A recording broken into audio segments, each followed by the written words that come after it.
Hi everyone, welcome to my YouTube channel. ಇವತ್ತಿನ ಮುದ್ದು ಸೊಸೆ ಧಾರಾವಾಹಿಯಲ್ಲಿ ಏನಾಗುತ್ತಂತ ನೋಡ್ಕೊಂಬರೋಣ ಬನ್ನಿ.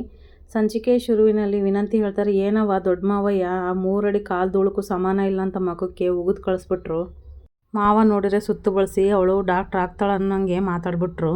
ಹಂಗೇನಾದರೂ ಆಗ್ಬಿಟ್ರೆ ಅವಳನ್ನ ಕ್ಷಮಿಸ್ಬಿಟ್ಟು ಮನೆ ಒಳಗಡೆ ಕರ್ಕೊಂಡ್ಬಿಡ್ತಾರೆ ಕಣವ ಅಂತ ವಿನಂತಿ ಹೇಳ್ತಾರೆ. ಇಲ್ಲ, ಯಾವುದೇ ಕಾರಣಕ್ಕೂ ನಾನು ಅವಳನ್ನ ಡಾಕ್ಟ್ರ್ ಓದೋಕ್ಕೆ ಅವಕಾಶ ಕೊಡೋಕ್ಕಿಲ್ಲ. ಅದು ಏನಾರಾಗಲಿ ಅವಳ ಕನಸು ನನ್ಸಾಗಬಾರ್ದು.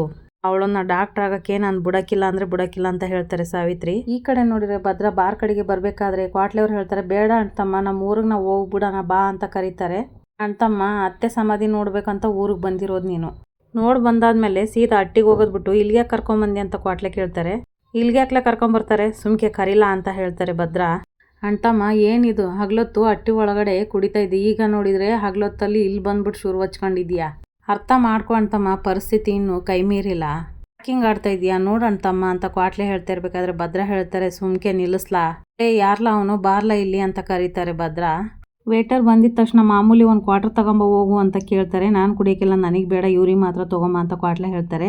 ಭದ್ರ ಹೇಳ್ತಾರೆ, ಕ್ವಾರ್ಟರ್ ಬೇಡ, ಒಂದು ಫುಲ್ಲೇ ತಗೊಂಬ, ಹಂಗೆ ಸೈಡ್ಸ್ ತಗೊಂಬ ಅಂತ ಹೇಳ್ತಾರೆ ಭದ್ರ. ಅಣ್ತಮ್ಮ, ನಾನು ಕುಡಿಯಲ್ಲ ಅಂತ ಅಂದಮೇಲೆ ನೀನ್ಯಾಕೆ ಫುಲ್ ಬಾಟಲ್ ಆರ್ಡರ್ ಮಾಡಿದೆ, ನನಗೆ ಬೇಡ, ನನಗೆ ಕುಡಿಯೋಕ್ಕಿಲ್ಲ ಅಂತ ಕ್ವಾಟ್ಲೆ ಹೇಳ್ತಾರೆ.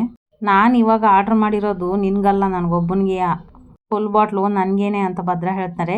ಅಣ್ತಮ್ಮ, ನಿನಗೇನಾಗೈತಿ, ಸುಮ್ಕೆ ಕುಡಿಬೇಡ, ಆರೋಗ್ಯ ಹಾಳು ಮಾಡ್ಕೋಬೇಡ ಅಣ್ತಮ್ಮ ಅಂತ ಕ್ವಾಟ್ಲೆ ಹೇಳ್ತಾರೆ.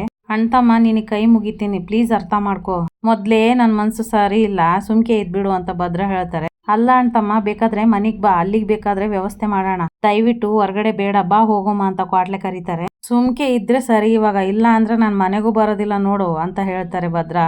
ಲೇ, ಯಾರ್ಲ ಅವರು, ಬಾರ್ನ ಬಿರ್ಲೆ ಅಂತ ಹೇಳ್ತಾರೆ ಭದ್ರ. ಭದ್ರ ನೋಡಿದ್ರೆ ಫುಲ್ ಬಾಟಲ್ನೇ ಎತ್ಕೊಂಡು ಕುಡಿಯೋಕ್ಕೆ ಶುರು ಮಾಡ್ಬಿಡ್ತಾರೆ. ಅದನ್ನ ನೋಡಿ ಕ್ವಾಟ್ಲೆ ಗಾಬರಿ ಆಗ್ತಾರೆ. ಅಣ್ತಮ್ಮ, ಯಾಕೆ ಹಿಂಗೆ ಕುಡಿತಾ ಇದೆಯಾ, ಒಸಿ ನೀರು ಹಾಕ್ಕೊಂಡು ಕುಡಿ ಅಂತ ಕ್ವಾಟ್ಲೆ ಹೇಳ್ತಾರೆ.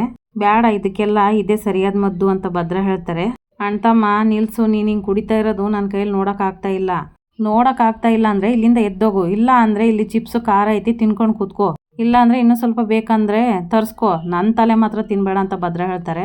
ಅಷ್ಟರಲ್ಲಿ ವಿದ್ಯೆ ಕಾಲ್ ಮಾಡ್ತಾರೆ. ಇವ್ರ್ಯಾಕೆ ಅತ್ತಿಗೆಮ್ಮ ನನಗೆ ಕಾಲ್ ಮಾಡ್ತಾ ಇದ್ರಲ್ಲ ಅಂತ ಕ್ವಾಟ್ಲೆ ಮನ್ಸೊಳಗೆ ಅನ್ಕೊಂತಾರೆ. ಯಾರ್ಲ ಫೋನು ಅದು ಅಂತ ಭದ್ರ ಕೇಳಿದಾಗ, ಅಯ್ಯೋ ಅಣ್ತಮ್ಮ, ಅಟ್ಟಿಯಿಂದ ಫೋನ್ ಬಂದಿರೋದು, ಇರು ಹೊರಗಡೆ ಹೋಗಿ ಮಾತಾಡ್ಕೊಂಬರ್ತೀನಿ ಅಂತ ಕ್ವಾಟ್ಲೆ ಹೇಳ್ತಾರೆ. ಹಲೋ, ಹೇಳಿ ಅತ್ತಿಗೆಮ್ಮ ಅಂತ ಕ್ವಾಟ್ಲೆ ಕೇಳ್ತಾರೆ. ಕ್ವಾಟ್ಲೆ, ಅಣ್ಣಯ್ಯ ಊರಿಗೆ ಬಂದಿದ್ದೀರಂತೆ, ಅದನ್ನು ಕೇಳೋದಿಕ್ಕೆ ಅಂತ ಫೋನ್ ಮಾಡಿದೆ ಅಂತ ವಿದ್ಯೆ ಹೇಳ್ತಾರೆ. ಹ್ಞೂ ಅತ್ತಿಗೆಮ್ಮ, ಅಣ್ತಮ್ಮ ಅದು ಅತ್ತೆ ಸಮಾಧಿ ನೋಡಲೇಬೇಕು ಅಂತ ಕರ್ಕೊಂಬಂದ. ಏನು ಮಾಡಿರಿ ಅಣ್ತಮ್ಗೆ ಈ ವಿಚಾರದಿಂದ ಇನ್ನೂ ಹೊರಗೆ ಬರೋಕೆ ಆಗ್ತಾ ಇಲ್ಲ. ಅದು ಸರಿ, ನೀವು ಇವಾಗ ಎಲ್ಲಿದ್ದೀರ ಅಣ್ಣಯ್ಯ ಅಂತ ವಿದ್ಯೆ ಕೇಳ್ತಾರೆ. ಅದು ಅತ್ತಿಗೆಮ್ಮ, ಅಣ್ತಮ್ಮ ಬೇಡ ಅಂದ್ರು ಬಾರ್ತಾವ್ ಕರ್ಕೊಂಬಂದು ಕುಡಿತಾ ಕುಂತವನಿ ಅಂತ ಹೇಳ್ತಾರೆ ಕ್ವಾಟ್ಲೆ. ಅಣ್ಣಯ್ಯ, ಒಂದು 1/4 ಗಂಟೆ ಅವ್ರನ್ನ ಅಲ್ಲಿಂದ ಹೋಗದೆ ಇರೋಂಗೆ ನೋಡ್ಕೊಳ್ಳಿ, ನಾವಲ್ಲಿ ಬಂದ್ಬಿಡ್ತೀವಿ ಅಂತ ವಿದ್ಯೆ ಕೇಳ್ತಾರೆ. ಅಯ್ಯೋ, ಅಂತ ತಪ್ಪು ಮಾತ್ರ ಮಾಡೋಕೋಬೇಡಿ, ಮೊದಲೇ ಅಣ್ತಮ್ಮ ಕುಡಿದ್ ಗ್ಯಾನ್ದಲ್ಲಿ ಇದ್ದಾನೆ ಅಂತ ಹೇಳ್ತಾರೆ ಕ್ವಾಟ್ಲೆ. ಅವನ ಮನ್ಸನ್ನ ಒಸಿ ತಣ್ಣಗಾಕ್ ಬಿಟ್ಬಿಡಿ, ಇಲ್ಲ ಅಂದರೆ ಅಂತ ಕ್ವಾಟ್ಲೆ ಹೇಳ್ತಾ ಇರಬೇಕಾದ್ರೆ, ಹಂಗಂದ್ರೆ ಏನೂ ಆಗೋಕ್ಕಿಲ್ಲ, ಯಾಕಂದರೆ ಅವ್ರ ಹತ್ರ ನಾನು ಶಾನೆ ಮುಖ್ಯವಾದ ವಿಷಯ ಮಾತಾಡಬೇಕು ಅಂತ ವಿದ್ಯೆ ಹೇಳ್ತಾರೆ. ಸರಿ, ಯಾಕೋ ನನ್ನ ಮಾತು ಕೇಳೋ ಥರ ನೀವು ಕಾಣ್ತಾ ಇಲ್ಲ, ಇಲ್ಲಿಗೆ ಬಂದಿರಿ, ನಾನು ವೇಟ್ ಮಾಡ್ತೀನಿ ಅಂತ ಕ್ವಾಟ್ಲೆ ಹೇಳ್ತಾರೆ. ಅಷ್ಟರಲ್ಲಿ ರತ್ನ ಹಾಗೆ ವಿದ್ಯೆ ಕಲ್ತ್ಬಿಟ್ಟು ಬಾರ್ ಹತ್ರ ಬರ್ತಾರೆ. ವಿದ್ಯೆ ಅವ್ರು ಬಂದ್ಬಿಟ್ಟು ಹೇಳ್ತಾರೆ, ಅವ್ರು ಎಲ್ಲಿದ್ದಾರೆ, ನಾನು ಅವ್ರು ಈಗಲೇ ನೋಡಬೇಕು ಅಂತ ಹೇಳ್ತಾರೆ. ಬರಬೇಡ ಅಂತ ಹೇಳಿದ್ರು, ನೀವು ಇಲ್ಲಿಗೆ ಬಂದುಬಿಟ್ರಿ, ಅದಕ್ಕೆ ಕೈ ಮುಗಿತೀನಿ, ಇಲ್ಲಿಂದ ಒಳಗೆ ಹೋಗೋದು ಬೇಡ, ಅವನೇ ಬರ್ತಾನಿರಿ ಅಂತ ಹೇಳಿದಾಗ ಭದ್ರವ್ರು ಒಳಗಡೆಯಿಂದ ಬರ್ತಾರೆ. ಜೀವನನೇ ಸಾಕಾಗೋಗ್ಬಿಟ್ಟಿದೆ ಅಂತ ಹೇಳಿ ತೂರಾಡ್ಕೊಂಡು ಬರ್ತಾ ಇರ್ತಾರೆ. ಅದನ್ನು ನೋಡಿ ವಿದ್ಯೆ ಗಾಬರಿ ಆಗಿಬಿಡ್ತಾರೆ. ಬಂದು ಭದ್ರವ್ರು ಬೀಳ್ತಿದ್ದ ಹಾಗೆ ಕ್ವಾಟ್ಲೆ ಅವರು ಹಿಡ್ಕೊಂಡ್ಬಿಡ್ತಾರೆ. ಗೌಡ್ರೆ ಅಂತ ವಿದ್ಯೆ ಕಿಚ್ಬಿಡ್ತಾರೆ. ಈ ಕಡೆ ನೋಡ್ರಿ ಕ್ವಾಟ್ಲೆ ಹೇಳ್ತಾರೆ, ಅದಕ್ಕೆ ಅಷ್ಟೊಂದು ಕುಡಿಯೋದು ಬೇಡ, ಅಪ್ಪಿ ಬಿದ್ದೋಗ್ಬಿಟ್ರೆ ಅಂತ ನಂಗೆ ಭಯ ಅಂದಿದ್ದಕ್ಕೆ ನಾನು ಹೇಳಿದ್ದು ಅಂತ ಕ್ವಾಟ್ಲೆ ಹೇಳ್ತಾರೆ. ಲೇ ಕ್ವಾಟ್ಲೆ, ಬದುಕಲ್ಲಿ ಮೇಲೆ ಎದ್ದಳಕ್ಕಾಗ್ದಂಗೆ ಬಿದ್ದೋಗಿದ್ದೀನಿ, ಇಲ್ಲಿ ಬಿದ್ದರೆ ಏನ್ಲ ಆಗೋದು ಅಂತ ಹೇಳ್ತಾರೆ ಭದ್ರ. ನೀನಾ ಅಂತ ವಿದ್ಯಾನ ನೋಡ್ತಿದ್ದಾಗೆ ಹೊರಡೋಕ್ಕೆ ಶುರು ಮಾಡ್ತಾರೆ. ಅದನ್ನು ನೋಡ್ಬಿಟ್ಟು ವಿದ್ಯೆ ಹೇಳ್ತಾರೆ, ಗೌಡ್ರೆ 1 ನಿಮಿಷ ಅಂತ ಹೇಳ್ತಾರೆ. ಲೇ ಕ್ವಾಟ್ಲೆ, ಅವಳಿಗೆ ಹೇಳ್ಬಿಡು, ಅವಳ ಮುಖ ನೋಡ್ತಾ ಇದ್ರೆ ನಾನು ಏನು ಮಾಡ್ತೀನೋ ನನಗೆ ಗೊತ್ತಿಲ್ಲ ಅಂತ ಜೋರಾಗಿ ಕಿರ್ಚ್ಬಿಡ್ತಾರೆ ಭದ್ರ. ಅದಕ್ಕೆ ಒಂದು ಕ್ಷಣ ಇಲ್ಲಿ ಇರೋದು ಬೇಡ, ನಡಿ ಹೋಗೋಣ ಅಂತ ಹೇಳ್ತಾರೆ ಭದ್ರ. ಅಣ್ತಮ್ಮ, ಅದೇನೋ ಮುಖ್ಯವಾದ ವಿಷಯ ಮಾತಾಡ್ಬೇಕಂತ ಇಲ್ಲಿ ಗಂಟ ಬಂದವ್ರೆ, ಅದು ಏನು ಅಂತ ಒಂದು ಕಿತ ಕೇಳು ಅಂತ ಕ್ವಾಟ್ಲೆ ಹೇಳ್ತಾರೆ. ಲೇ, ನಾನು ನಿನಗೆ ಹೇಳ್ತಾ ಇರೋದು, ಸುಮ್ಕೆ ಬಾಯಿ ಮುಚ್ಕೊಂಡು ನಡಿ. ಆಗ ವಿದ್ಯೆ ಹೇಳ್ತಾರೆ, ಗೌಡ್ರೆ ನಾನು ಮಾಡಿರೋದು ಶಾನೆ ದೊಡ್ಡ ತಪ್ಪು, ಹಂಗೆ ಅಂದ್ಬಿಟ್ಟು ನಿಮ್ಮ ತವ ಕ್ಷಮೆ ಕೇಳೋದಕ್ಕಾಗ್ಲಿ ಬೇಸರ ಮಾಡೋದಕ್ಕಾಗ್ಲಿ ನಾನು ಇಲ್ಲಿಗೆ ಬಂದಿಲ್ಲ, ನಿಮ್ಮ ಮನಸ್ಸಿಗೆ ಸಮಾಧಾನ ಆಗುವಂತಹ ವಿಷಯ ಹೇಳಕ್ ಬಂದಿದ್ದೀನಿ, ಇದು ಒಂದೇ ಒಂದ್ಕಿತ ತಾಳ್ಮೆಯಿಂದ ನನ್ನ ಮಾತು ಕೇಳಿ ಅಂತ ಹೇಳ್ತಾಳೆ ವಿದ್ಯಾ. ಭದ್ರನಿಗೆ ಕೋಪ ಬಂದ್ಬಿಟ್ಟು ಹೊಡೆಯೋದಿಕ್ಕೆ ಅಂತ ಕೈ ಮಾಡ್ತಾರೆ. ಆಗ ಜೋರಿಗೆ ಚೀರ್ಬಿಡ್ತಾರೆ ವಿದ್ಯಾ. ಸುಮ್ಕೆ ನನ್ನನ್ನು ರಾಕ್ಷಸನ್ನಾಗಿ ಮಾಡಬೇಡ, ನಿಮ್ಮಂಥವ್ರ ಮೋಸಗಾರ ಮಕ ನೋಡೋಕ್ಕಾಗ್ಲಿ ಮಾತು ಕೇಳೋಕ್ಕಾಗ್ಲಿ ನಂಗೆ ಇಷ್ಟ ಇಲ್ಲ. ನನ್ನ ತಲೆ ಕೆಟ್ಟು ಏನಾದರೂ ಅನಾಹುತ ಮಾಡೋಕ್ಕಿಂತ ಮೊದಲು ನಿಮ್ಮ ಮಗಳನ್ನ ಕರ್ಕೊಂಡು ಇಲ್ಲಿಂದ ಹೊರಡು ಅಂತ ಹೇಳ್ತಾರೆ ಭದ್ರಾ. ನಿಮ್ಮ ಮನಸ್ಸಿಗೆ ಎಷ್ಟು ನೋವಾಗೈತಂತ ನನಗೆ ಗೊತ್ತು ಗೌಡ್ರೆ. ನಿಮ್ಮ ನೋವು ಕಮ್ಮಿ ಮಾಡಬೇಕು ಅಂತಾನೆ ಒಂದು ವಿಷಯ ಹೇಳ್ಬೇಕಂತ ಇಲ್ಲಿ ಗಂಟ ಓಡೋಡ್ ಬಂದೀನಿ ಅಂತ ವಿದ್ಯೆ ಹೇಳ್ತಾರೆ. ಇದೇ ಥರ ನನಗೆ ಹೇಳಿ ಹೇಳಿ ಮೋಸ ಮಾಡಿರೋ ಸಾಕು. ನೀನು ಎಂಥವಳು ಅಂತ ನನಗೆ ಗೊತ್ತಾದ್ಮೇಲೆ ನಿನ್ನ ಮಾತು ಕೇಳೋಕ್ಕೆ ನಾನೊಂದು ದಡ್ಡ ಅಲ್ಲ. ಅಣ್ತಮ್ಮ ಅದೇನು ಅಂತ ಒಂದ್ಕಿತ ಕೇಳು ಅಂತ ಹೇಳ್ತಾರೆ ಕ್ವಾಟ್ಲೆ. ನಿನಗೆ ಕಣ್ಲ ಹೇಳ್ತಾ ಇರೋದು ಅಂತ ಭದ್ರಾ ಹೇಳ್ತಾ ಇರ್ತಾರೆ. ಆಗ ವಿದ್ಯೆ ಹೇಳ್ತಾರೆ, ಇಷ್ಟು ದಿನ ಯಾವ ವಿಚಾರ ಸುಳ್ಳು ಅಂತ ಅನ್ಕೊಂಡಿದ್ರು ಅದು ಈಗ ಸತ್ಯ ಆಗೈತೆ.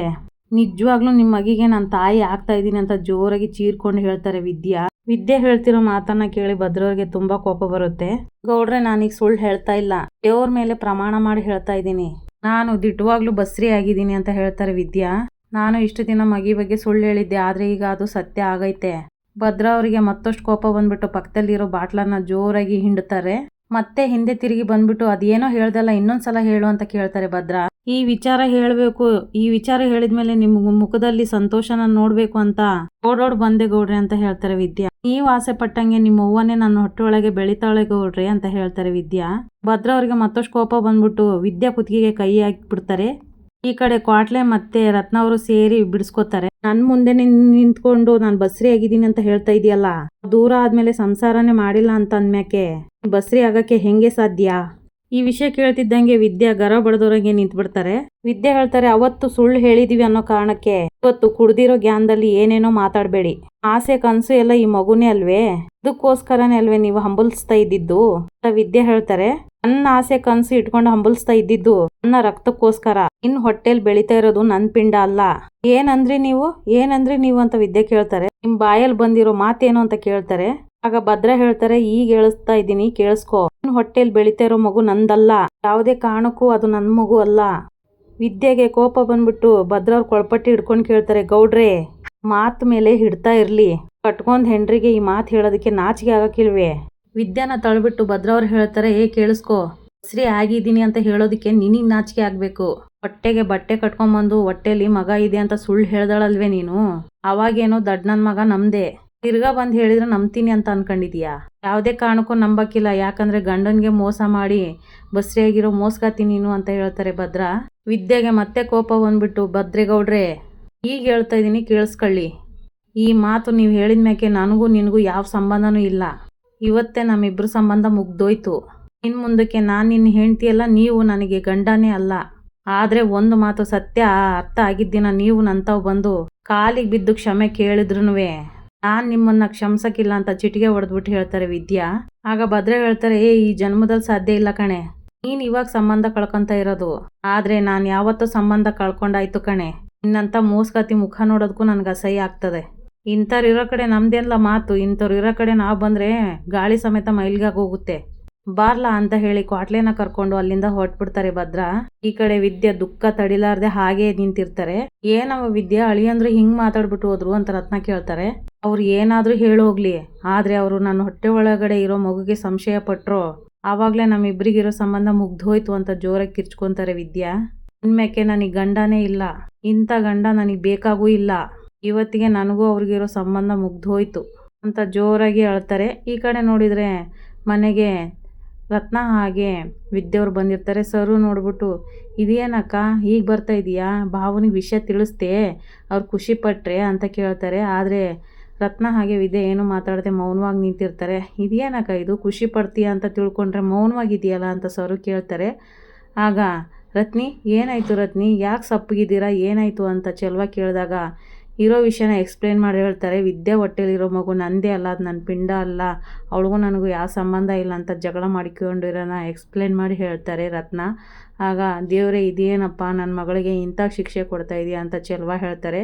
ಹೀಗೆ ಅಳ್ತಾ ಕೂತಿರ್ಬೇಕಾದ್ರೆ ಒಂದು ಡೋರ್ ಸೌಂಡ್ ಆಗುತ್ತೆ. ಅದನ್ನು ನೋಡ್ಬಿಟ್ಟು ಚೆಲ್ವ ಹೇಳ್ತಾರೆ, ಸರು ಹೋಗವ ನೋಡು ಯಾರು ಬಂದಿದ್ದಾರೆ ಅಂತ ಹೇಳಿದಾಗ ಸರು ಹೋಗ್ಬಿಟ್ಟು ಒಂದು ಸರ್ಟಿಫಿಕೇಟ್ ತೊಗೊಂಡು ಬರ್ತಾರೆ.